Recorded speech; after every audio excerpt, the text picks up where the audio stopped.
विद्यार्थ्यांच्या सुरक्षेच्या दृष्टीने राज्य शासनाने शालेय बस, व्हॅन आणि शैक्षणिक संस्थांच्या बसगाड्यांसाठी सुधारित नियम लागू केले आहेत।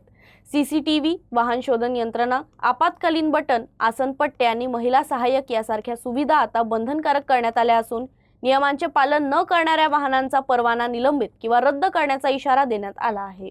राज्य शासनाने शालेय बस, व्हॅन आणि शैक्षणिक संस्थांच्या बसगाड्यांसाठी सुधारित नियमांची अंतिम अधिसूचना जारी केली आहे। 16 जुलैपासून हे नियम लागू झाले असून पुढील 3 महिन्यात त्याची अंमलबजावणी करणे बंधनकारक असणार आहे। नवीन नियमांनुसार प्रत्येक शालेय वाहनात सीसीटीव्ही कॅमेरे, वाहन शोधन यंत्रणा अर्थात जीपीएस, आपत्कालीन बटन, आसन पट्टे तसंच महिला सहाय्यकाची नियुक्ती अनिवार्य करण्यात आली आहे।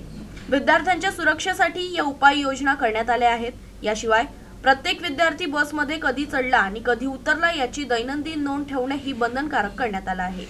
दिव्यांग आणि विशेष गरजा असलेल्या विद्यार्थ्यांसाठी प्रशिक्षित सहाय्यक आणि आवश्यक सुविधा उपलब्ध करून देण्याची जबाबदारी संबंधित शाळा व्यवस्थापनावर आहे। नवीन नियमांची 3 महिन्यांच्या आत अंमलबजावणी न करणाऱ्या शालेय वाहनांवर परिवहन विभागाकडून परवाना निलंबित अथवा रद्द करण्याची कारवाई केली जाऊ शकते, असा स्पष्ट इशारा शासनाने दिला आहे।